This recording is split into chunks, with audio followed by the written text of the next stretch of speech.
자, 오늘은 우리 교회 창립 45주년입니다. 3월 9일 1980년 3월 9일이 저희 창립 기념일이죠.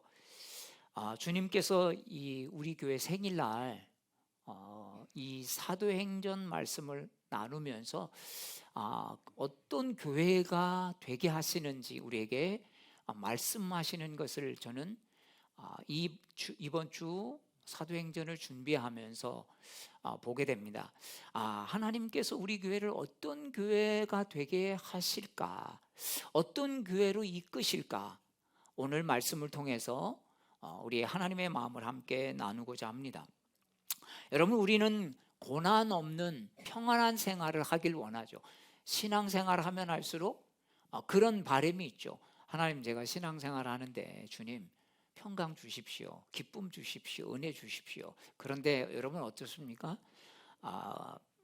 은혜가 있어서 평강이 되기도 하지만 때로는 예수 믿건 믿지 않건 상관없이 어떤 문제로 인해서 우리에게 오는 꼭 시련과 그걸 통해서 오는 불편함이 우리에게 다 있습니다.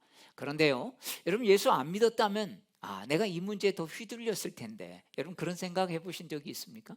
그래, 내가 그래도 주님 믿으니까 그래도 덜 요동치지. 여러분 어떻게 보면 왜 일어나고 합니까? 어릴 때 이렇게 오뚜기 같은 거 이렇게 불어보면 안에 그냥 무거운 납덩이 같은 게 있어서 넘어져도 다시 이 중심을 잡아주는 게 있어서 이렇구나, 그런 게 신기해서 뜯어보면 뭔가 안에 중심이 있는 거죠. 여러분 우리도 그렇지 않습니까? 마음의 중심이 딱 있어서 때로는 문제에 이렇게 흔들리고 문제에 또 이렇게 가지만 주님께서 내 마음을 붙잡아 주시는구나. 내가 믿음 없었다면 훨씬 더 요동치다가 어떨 때는 그냥 꼬꾸라져 버렸을 텐데 그래도 다시 일어서고 이게 믿음의 능력이구나. 여러분 그런 거 깨닫게 되지 않습니까? 오늘도 여러분 말씀 들으면서 그런 은혜가 있기를 축복합니다. 그렇습니다. 여러분 성령님이 우리에게 주신 은혜가 있습니다. 그래서 성령 충만해야 여러분 고난과 어려움 속에서도 뭐 할 수 있어요? 최소한 견딜 수 있고요. 또 더 나아가서는 뭐예요? 이겨낼 수 있다라는 것입니다. 여러분 견디다 보면 결국 승리하는 거예요. 때로는요, 내가 이렇게 진짜 시간만 보내고 아니에요. 여러분 그게 여러분 승리한 겁니다. 그렇지 않습니까? 내가 완전 꼬꾸라져서 포기하지 않았다면 진 게 아니라 그냥 감춘히 멈추고 있는 게 아니라 승리한 것입니다. 여러분 폭풍이 올 때 막 이렇게 움츠리고 있을 때 폭풍 지나가면 뭐예요? 움츠리고 난 아무것도 못한 게 아니라 그게 승리한 것 아니겠습니까? 자, 오늘 말씀은요, 교회가 충만하면 어떤 모습의 승리가 오는지를 우리에게 가르쳐 주고 있는 말씀입니다. 자, 베드로와 요한이 예수 그리스도의 이름으로 여러분 어떻게 해요? 안전뱅이를 일으켜 세우죠. 그 힘이 어디서 나왔다고요? 성령 충만하니까 그 전에는 늘 성전 미문에 앉아 있어서 구걸하고 있었는데 그냥 지나가다가 어떻게 보면 돈 몇 푼 주고 말았는데 그날따라 주목하게 되고 그래서 잡아 일으키니까 어떻게 해요? 일어서서 걷게 되고 뛰게 되었다. 그래서 이 사람이 이제는 성전 미문 안으로 들어와서 많은 사람들을 놀라게 하지 않았습니까? 그렇지 않았다면 전혀 문제가 되지 않은 것입니다. 자, 이러자 종교 지도자들이 이제 베드로와 요한을 붙잡아서 신문합니다. 절대로 하나님의 말씀을 전하지 못하게 위협하고자 했던 것이죠. 그렇지만 사도들은 이에 굴복하지 않았습니다. 많은 백성들이 보고 있어서 베드로와 요한을 어떻게 할 수 없어서 여러분 놓아주면서 뭐라고 말합니까? 다시는 예수 그리스도의 이름으로 가르치지도 말고 말하지도 말라, 이렇게 위협해서 풀어줄 수밖에 없었습니다. 그렇지만 여러분 성령 충만했기 때문에 그 정도의 위협은 전혀 문제가 되지 않았던 것을 볼 수 있습니다. 뿐만 아니라 이들이 이제 노임을 받고 그들 교회 성도들과 함께 모여서 이야기를 나누죠. 근데요, 그냥 우리가 그렇게 했는데 노임 받았어, 이렇게 하면서 그들도 이제 우리를 무시 못하는 존재가 된 거야. 여러분 이렇게 기뻐하지만 않았다는 것입니다. 기도하면서 새로운 각오를 다지는 시간이 되었습니다. 여러분 무엇을 위해서 오늘 말씀해 보니까 기도했다고 되어 있습니까? 많은 위협 가운데서도 하나님 담대하게 복음을 전할 수 있는, 이들이 지금 예수의 이름으로 이름을 말하지도 말고 가르치지도 말라고 했는데, 주님 그 위협에 우리가 꺾여서는 안 됩니다. 담대하게 복음을 전할 수 있는 하나님 그런 능력을 주십시오. 그렇게 지금 기도하고 있는 것입니다. 자, 29절 말씀을 우리 같이 읽도록 하겠습니다. 시작. 주여 이제도 그들의 위협함을 굽어 보시옵고 또 종들로 하여금 담대히 하나님의 말씀을 전하게 하여 주시오며. 자, 예수님의 제자들은 위협이 되었기에 종교 지도자들은 그들을 협박해서 잠재워야 했습니다.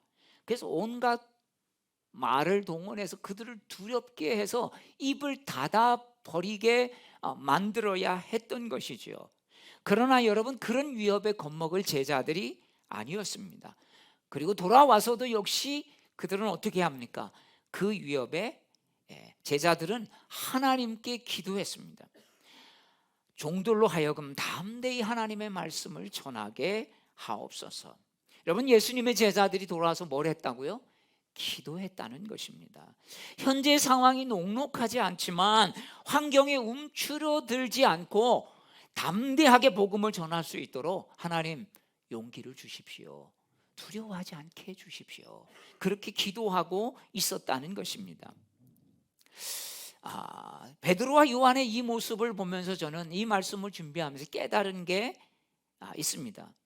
여러분, 다른 제자들과 성도들에게 충분히 이룰 수 있죠. 야, 그들이 우리를 위협해서 예수의 제자 이름으로 말하지도 말고 가르치지도 말라고 했는데, 야, 앞으로 우리가 이러면 복음을 전할 수 없는데 어떻게 하면 좋겠냐, 이렇게 머리를 맞대고 의논할 수 있었을 것입니다. 그런데요, 의논하지 않았습니다. 천지를 주관하시는 하나님께 먼저 기도했다는 것입니다. 여러분, 우리는 문제가 생기면 혼자 고민하죠. 이 문제 어떻게 해야 되나, 아니면 어떤 공동의 문제면 같이 모여서 의논합니다. 자, 이런 어려움인데 이렇게 하려고 하는데 어떻게 하면 좋으냐.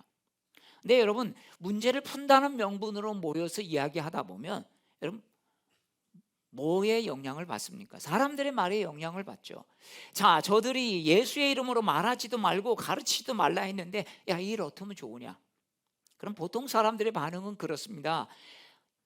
야, 무슨 말이야, 위협에도 굴복하지 말고 복음 전해야지. 이런 사람이 몇 명이나 있을까요? 문제점만 늘어놓습니다. 어려운 것만 말하면서 오히려 그 어려운 걸 말하다 보니까 그 어려운 말에 전념이 되어버리죠. 두렵지 않게 생각하고 왔다가도 여러분, 회의 끝나면 다 겁이 나게 되는 것이 아니겠습니까? 그래서 뭔가 일을 하려고 하면 자꾸 그런 사람들의 영향을 받습니다. 여러분, 좋은 얘기에 영향을 받지 않고 꼭 부정적인 얘기에 영향을 받는 것입니다. 자, 그렇다 있어서 저희가 이제 제가 처음 갔을 때 그 대사관절을 빌려가지고 예배를 드리고 있었습니다. 아마 요거보다 조금 길이가 길었는데 기둥이 한 8, 9개가 있어서 참 예배방에. 근데 그리고 위층에는 이제 사택이 있었고요. 자, 그런데 관리인이 와서 1년 앞으로 임대 남았는데 1년 이후에는 이 집을 렌트해 줄 수 없다라고 이야기를 했습니다. 그러니까 이제 저희가 앞으로 어떻게 해야 되냐 회의를 하다가 렌트를 해줄 수 없다니까 다른 데를 그럼 한번 찾아보자. 그래서 다른 데를 찾다가 도무지 그 당시에 20년 전이죠. 월 5,000불, 그러니까 지금으로 한 600만 원이 넘는 돈을 좀 줘야 이 정도 한 100명 넘는, 그러니까 한 200명 정도까지 들어갈 수 있는, 그것도 개조가 안 되고 그냥 큰 집에서 예배를 드릴 수밖에 없는 상황이 된 것입니다. 야, 이건 안 되겠다. 장기적으로 보면 생각해 보십시오. 1년에 6만 불씩을 임대료를 내는데 6만 불이면 얼마죠? 예, 하여튼 8천만 원이라고 한번 해보. 그러니까 1년에 8천만 불 하면 10년이면 야, 이거 건축해도 남겠다. 그래서 결국은 건축을 하기로 이야기됐는데 이제 부정적인 이야기들이 나와요. 모여서 회의를 하는데 어느 교회는 건축하다가 갈라지고 어느 교회는 무슨 문제가 생기고 막 계속 이런 이야기만 하시는 분들, 그 영향을 받는 겁니다. 그래서 제가 기도하면서 그랬어요. 우리 생각하지 말고 기도하자. 그래서 예배당에다가 이렇게 기도 자리를 두고 돌아가면서 1시간씩 계속 기도했습니다. 여러분, 기도하니까 하나님 만져주셔서 야, 그래, 지혜도 생기더라고요. 그러면 지하 1층 지하 2층 하고 그 다음에 지상 1층 되어지는 대로 하면 되지. 자, 그래서 그러면 밑에 차 주차하고 지하 1층에는 일단 임시로 예배 드리다가 또 어느 정도 채워지면 1층으로 올라가 거기 또 주차하면 되고, 이런 식으로 단계적으로 하면 되지 않을까, 그런 생각을 하면서 함께 나눴습니다. 정말 회의를 해보니까 여러분, 좋은 말들은 우리에게 영향을 잘 못 주더라고요. 그냥 이러면 이 문제다, 저건 저 문제다, 그러다 뭐 어쩌다 된다, 어떻게 된다, 전부 부정적인 이야기에 여러분 이 머리에 잘 가시지 않는 것입니다. 그렇습니다. 우리가요, 여러분, 그런 문제점들만 늘어놓고 어려운 것만 말하면서 그게 훨씬 더 크게 보일 때가 있다는 거죠. 오히려 공동체에 더 큰 염려와 걱정을 하면서 부정적으로 말하며 근심을 크게 더하는 사람들이 더 많다는 것입니다. 하나님은 이스라엘 백성들에게 여리고성을 돌 때 한 가지 딱 주의점을 주었습니다. 다른 게 없습니다. 아무 말도 하지 말고 성을 돌라는 것입니다. 하루에 한 바퀴씩 돌고 마지막은 7바퀴를 돌아라. 여러분, 왜 하나님은 여호수아에게 아무 말도 하지 말고 그냥 이스라엘 백성들 묵묵히 성을 돌라고 했을까? 여러분, 돌다가 말하다 보면 별 말이 더 나오지 않겠습니까? 그러니까 돌다가 분란이 일어나서 많은 사람들이 다 흩어져 버렸을 것입니다. 야, 이거 돈다고 이게 무너져? 이게 뭐 두부로 지은 것도 아니고 뭐 이런저런 말. 야, 이러다가 갑자기 성문 열고 급습해오면 우리는 군대도 없고 무방비인데 이거 어떡하란 말이야.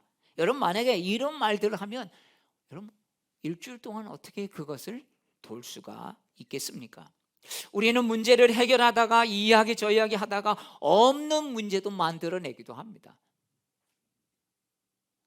건축하고 나서 보니까 이런 문제가 있을 수 있다, 어떤 교회는 이랬다. 여러분, 기도하고 교회를 지으니까요, 여러분, 전혀 그런 일들이 하나도 문제되지 않았고 그런 일이 일어나지도 않았습니다. 그러니까 일어나지도 않은 일을 우리 먼저 생각하면서 염려, 걱정, 근심, 두려움 이런 것으로 감싸버리고 만다는 것이죠.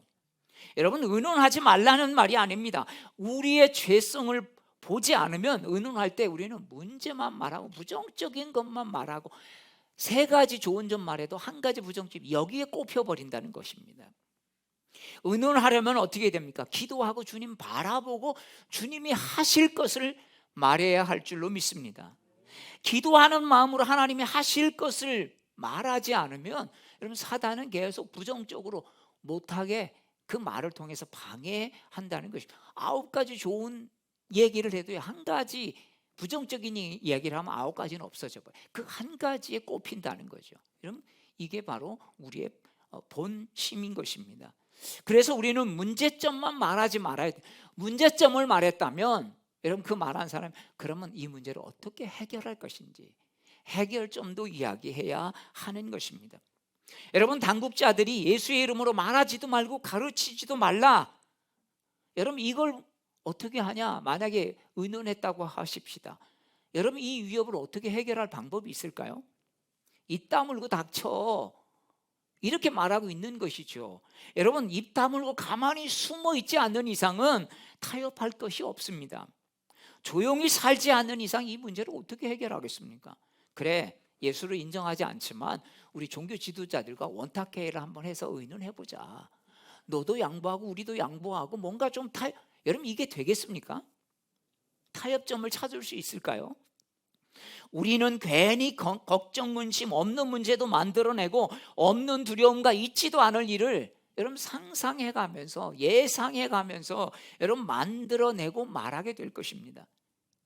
예수님의 제자들은 성도들과 함께 여러분 이런 위협에 대해서 의논하지 않았습니다. 왜? 오히려 더 문제만 만들고 두렵게 할 뿐이기 때문이죠. 여러분 때로는 모르는 게 약이죠. 그래서 모여서 천지의 주제여 하면서 모든 것을 주관하시는 하나님께 기도했습니다. 그런데요, 오늘 제자들의 기도를 보십시오. 보통 사람들이 하는 기도와 다르다는 것입니다. 우리는 기도할 때 이런 기도를 많이 하죠. 어떤 어려움이 있으면 하나님, 이 어려움 사라지게 해주십시오. 이 어려움 좀 없어지게 해주십시오. 하나님, 괴로우니 우리 형편이 좀 나아지게 해주십시오. 하나님, 이 질병 너무 힘듭니다. 치유해 주십시오. 그것도 빨리. 근데요, 사도들은 어려움이 없게 해달라고 기도하지 않았습니다. 어려움이 단순히 사라지길 기도한 것이 아니라 하나님의 말씀을 담대히 전할 수 있도록 용기를 달라고 기도한 것입니다. 하나님, 이 위정자들, 이 종교 지도자들이 우리를 위협하고 있는데 그들의 마음을 자꾸 바꾸셔서 하나님 위협이 없게 해주십시오. 이렇게 기도하지 않았다는 거예요. 주님, 이런 위협이 있지만 이런 유혹 가운데서도 담대하게 전할 수 있는 주님, 우리 10년 가운데 용기를 주십시오. 사랑하는 여러분, 이게 우리의 모습이 되어지기를 축복합니다. 맨날 문제가 오면 하나님 이 문제 없애게 해달라고만 기도하지 말고 하나님 이 문제를 통해서 나를 다루시고자 하시는 부분들이 있는 것 같은데 이 문제를 하나님 내 안에서 잘 소화시켜서 이것들을 나를 믿음이 성장할 수 있는 하나님 그걸로 발전할 수 있는 은혜를 달라고. 여러분 무조건 피하게만 해달라고 무조건 없어지게만 해달라고. 여러분 질병도 마찬가지죠. 때로는요 어떤 질병들은요 여러분 그냥 안고 살아가야 될 질병들이 있다는 것입니다. 여러분 이게 우리의 교회의 모습이 되기를 축복합니다. 기도하며 성령 충만할 때 문제가 없어지기보다 하나님은 우리에게 그 문제를 이길 용기를 주신다는 것입니다. 예수님의 제자인 베드로와 요한이 사내들인 공회의 회원들의 위협에 굴하지 않을 수 있었던 것은 하나님 앞에 기도했기 때문이죠. 베드로나 요한, 여러분 오늘날 우리들도 기도 없이는 처한 상황과 환경에 매일 수밖에 없는 연약한 자들입니다. 여러분 저도요 문제가 생기면 목사라고 여러분 그냥 무조건 자동으로 담대해지겠습니까? 계속해서 저도 생각하는 스타일이 그래, 내가 생각하면 자꾸 문제가 커지지. 생각하지 말고 주님 앞에 올려둬 놓자. 말씀으로 자꾸 보자. 주님 바라보면서 이 문제를 다루어 보자. 그러면 어느덧 문제가 제가 작게 받아들이고 있는 제 모습을 보게 되는 것입니다. 성령 충만할수록 이게 더 이 힘이 발휘가 되는 것입니다. 여러분 당국자들이 위협이 계속되었지만 예루살렘 교회는 하나님의 말씀을 전하는 것을 멈추지 않았습니다. 왜? 성령 충만했기 때문입니다. 성령이 주시는 힘과 세상이 주는 두려움 이것보다 더 앞서면요 여러분 우리의 행동을 멈추지 않게 되어 있어요. 지속할 수 있는 힘이 주어지는 것입니다. 기도가 당시의 제자들과 교인들이 충만했기 때문에 그들 가슴에 뜨거운 이 감동만이 아니라 이 뜨거움이 뭐로 나타났냐면 하지 말라고 해도 전도로 나아간 것입니다. 여러분 정말 가슴이 뜨거운 사람들은 말하지 않고는 견딜 수가 없는 거죠. 여러분 우리도 전도 많이 하러 다니지 않습니까? 영혼 전도 말고 야 어디 가면 뭐가 싸다더라. 얼마나 전도 많이 합니까? 야 뭐가 하면 어디가 음식점이 너무 좋다더라. 데리고 가기도 하고 야 맛있지. 여러분 이런 전도는 엄청 잘하죠. 맛집 전도, 그죠? 어디가 싸다더라, 어떤 물건이 좋다더라, 농사 지으면 어떻게 하는 게 좋다더라. 여러분 이런 전도는 잘합니다. 근데요, 여러분 진짜 우리가 영혼군의 뜨거운 마음을 가지면 말씀을 전하게 됐어요. 나는 복음에 대해서 몰라요. 여러분 복음에 대해서 몰라도 전할 수 있습니다. 어떻게 전화요? 내가 예수 믿으니까 이렇게 이런 게 너무 좋더라. 정말 은혜가 내 마음에 오니까 예수님께서 내 마음에 이런 은혜를 여러분 이게 전도죠. 이게 복음 전하는 거지. 교리적으로 전하지 못해도요 내가 체험한 걸 전하는 게 여러분 가장 큰 복음인 줄로 믿습니다. 그렇습니다. 그래서 안진뱅이를 낫게 하신 분이 예수님이야. 십자가에 달린 예수님이 살아나셨어. 그분이 메시아라고 이렇게 복음을 증거했던 것입니다. 여러분 베드로와 요한이 복음을 전했을 때 지난주 말씀에 뭐라고 말합니까? 5천 명씩이나 여러분 예수 믿게 되었다라고 말하고 있지 않습니까? 베드로가요 설교 한 번에 5천 명씩 여러분 갑작스럽게 전도가 된 걸까요? 우리는 이 성경의 그 행간을 읽을 줄 알아야 됩니다. 오늘 말씀도 보면 중간에 끊어진 게 있는데요. 31절까지 끝나고 32절부터는 이 시간 차이가 뭐 때로는 몇 달이 될지 여러분 이건 모르는 거예요. 그런데요, 이 시간의 차이가 뭐겠어요? 성령 충만해서 두려운 위협에도 멈추지 않고 복음을 전하니까 사람들 심령 속에 이미 복음을 들은 게 있었어요. 그러면서 갈등하죠. 그분이 진짜 십자가에 달린 분이 부활하셨다는데 사실일까? 그분이 정말 메시아라는 게 사실일까?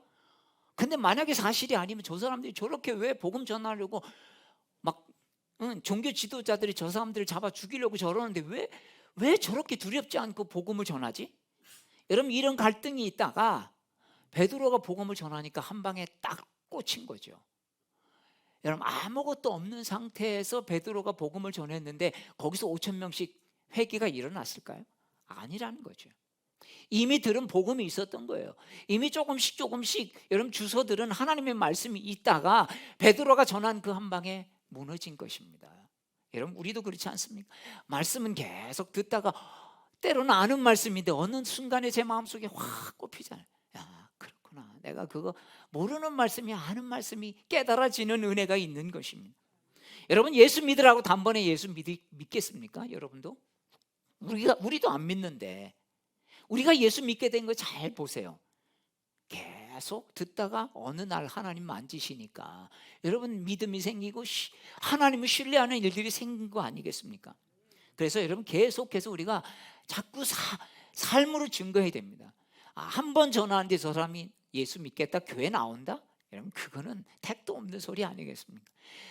처음엔 반항해도 10번 해도 나중에 또 받아들일 수 있고 수십 번 나는 싫어 그러면서 막 때로는 물 끼얹고 막 욕하고 이래도 어느 순간에 무너질 수 있다는 거예요. 왜? 하나님 그 마음을 만지시니까. 그렇습니다. 그래서 교회는 여러분 하나님이 가장 기뻐하시는 생명을 전하는 것이죠. 그래서 우리가 이 믿음의 확신을 가지고 주님 사랑을 붙들기 위해서 예배하는 것이고요. 그래서 가서 복음을 전하는 것입니다. 왜? 전도는 하나님 가장 기뻐하시는 것이기 때문입니다. 교회는 전도할 때 여러분 성령 충만을 유지할 수 있는 것을 우리는 이 초대교회를 통해서 보여주고 있습니다.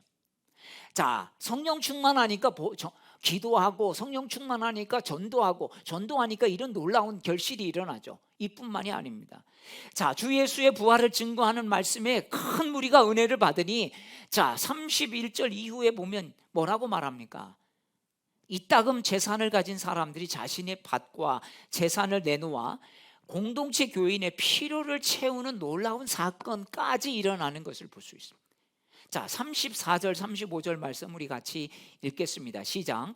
그 중에 가난한 사람이 없으니 이는 밭과 집 있는 자는 팔아 그 판 것의 값을 가져다가 사도들의 발 앞에 두매 그들이 각 사람의 필요를 따라 나누어 줌이라. 여러분 모든 사람들이 다 세상에 것들을 가지려는 소유 욕구가 있습니다. 아이들도요. 태어난 지 이제 1년도 안 된 아이들이 서로 자기 거라고 하면서 빼앗으려고 가지려고 하는 그걸 보면 얘가 학습되어진 게 아닌데 엄마가 이렇게 네 건 네가 꽉 붙잡아 이렇게 여러분 몇 개월 된 아이한테 가르치지도 않았을 텐데 자기 거 움켜쥐고 입에서 빨고 그거 뺏어가면 막 난리가 나고 여러분 이게 본능 아니겠습니까? 학습되어진 게 아니라는 거죠. 여러분 이게 다 우리 모두가 가지고 있는 소유 욕구입니다. 중요한 본능 중에 하나겠죠. 그런데 이게 다스려지지 않으면 이게 엄청나게 여러분 우리를 죄 가운데 살아가게 한다는 것입니다. 이게 지나치면 뭐가 돼요? 탐욕이 되는 거죠. 여러분 소유욕은 정당한 겁니다. 근데 이게 지나쳐서 탐욕이 되면 문제가 되는 거예요. 특별히 이 소유의 소유가 능력으로 비춰지는 자본주의 사회 속에서는요, 더더욱 소유 욕구는 더 본능을 발휘합니다. 이 본능을 이길 수 있는 것은 소유보다 더 의미 있는 가치가 있는 곳에 여러분 우리가 그것들을 안다면 거기에 여러분 우리는 투자하고 나눌 수 있게 된다는 것입니다. 초대교회 성도들의 은혜를 받으니까 어떤 일이 일어납니까? 소유 욕구에서 자유로워진 사람들이 있었던 거예요. 왜? 이미 많은 것을 그래도 가지고 있는 사람이 나한테는 이 밭이 있었는데, 그 사람이 바로 누구예요? 바나바라고 한, 나중에 바울을 주님께로 인도한 사람이 되죠. 바울의 1차 선교여행의 동역자가 되기도 하고, 여러분 이런 사람들이 나타난 것입니다. 여러분 이것이 모든 사람이 그랬다고 성경은 말하고, 이따금이라고 성경은 표현되어 있는 것이죠. 그래, 내겐 너무 많아. 그래서 그 밭도 팔아서 내놓고 집도 팔아서 내놓고, 그러니까 뭐예요? 공동체에서 같이 사용하며 쓰기 시작했다라고 하는 것입니다. 예루살렘 교회는 성도들이 늘어나면서 다양한 계층의 사람들이 모이게 됐습니다. 부자도 가난한 사람들도 함께 예배하며 교제하기 시작한 것이죠. 여러분 이제 이때 가난한 교우들의 형편을 본 사람들이 성령 받고 마음이 움직인 것입니다. 나만 잘 먹고 잘 살면 안 되겠다. 그 중에 하나가 바로 바나바라고 하는 것을 소개하고 있습니다. 사랑하는 여러분, 성령 충만하면요, 성령의 통치를 받게 되는 것입니다. 그런데 성령 충만하지 않고 육신이 충만하면 그냥 육신의 소욕에 따라 살아가는 사람이 되는 것이죠. 그래서 성령 충만할 때 이 소유욕을 넘어서 탐욕으로 가게 하는 것들로부터 여러분 자유할 수 있다는 것입니다.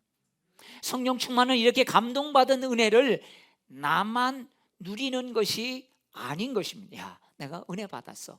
너무 좋아. 여러분 이런 카타르시스만을 느끼는 게 아니라는 거예요. 성령 충만하게 되니까 여러분 소유욕에서 자유로워지는 거예요. 은혜 받으면 그래서 주머니를 열게 되어 있다라고 하는 걸 여러분 우리가 경험하지 않습니까? 그래서 은혜 받으면 성도의 삶이 변하는 거예요. 아까운 거 모르는 사람이 어디 있겠습니까? 근데 나눌 줄 아는 사람이 되는 것이죠. 물질에서 자유하게 되는 거예요. 왜? 물질의 주인은 결국 하나님이심을 인정하기 때문입니다. 여러분 내가 모으려고 한다고 모아지나요? 하나님 우리를 지켜주시지 않으면 엉뚱한 데 우리는 내야 됩니다. 병원에 갖다 주어야 됩니다.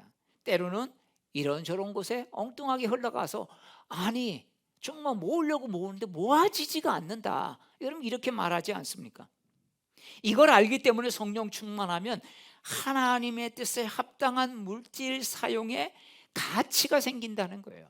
여러분 시간 사용, 물질 사용, 내 은사 사용, 이런 것들을 나만을 위해서 살아가는 게 아니라 그래 주님의 가치에 쓰임 받는 거, 이게 얼마나 귀한 것을 알기 때문에 자기 인생을 들여서 여러분 헌신하는 사람들이 있는 것을 볼 수 있습니다. 그런 사람들이 여러분 슈바이처나 이런 사람들 이름을 우리는 잘 알고 특별한 사람의 이야기가 아닌 것이죠. 여러분 우리가 성령께서 우리의 가치관에 질서를 세우십니다. 그러면 여러분 어떻습니까? 우리도 경험하지 않습니까? 야, 이건 내 욕심이지.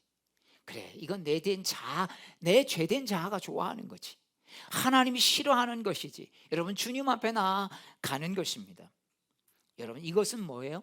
성령이 충만해서 내 마음의 새로운 질서가 생긴 것입니다. 여러분 시간 사용에도 마찬가지예요. 나만을 위해서 그냥 즐거운 시간만을, 세상적인 즐거움을 찾다가 이게 얼마나 허무한 것임을 깨달으면 어떻게 됩니까? 그래, 내가 좀 더 가치 있는 것에 살아야지. 여러분 어려움이 있을 때 말로 또 두려움을 만들지 말고 천지의 주제이신 하나님께 기도할 수 있기를 축복합니다. 그럼 분명히 담대함을 주실 것입니다. 주님은 문제를 우리에게 피할 길도 주시지만 대부분의 경우는 피할 길보다 그 문제를 돌파해서 이길 힘, 담대함, 용기, 인내를 주신다는 것입니다. 위협과 협박에도 두둑한 배짱을 주신 하나님께서 오늘도 우리에게 동일한 믿음의 배짱을 주셔서 우리 삶 속에 오는 어려움들을 승리케 할 줄로 믿습니다.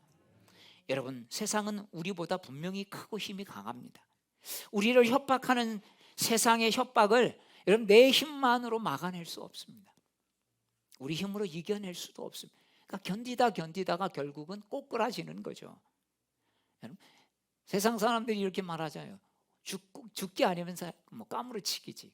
옛날에는 죽기 아니면 살기지 이랬어요. 근데 요즘에 이제 죽기 아니면 살기가 없는 거죠. 왜?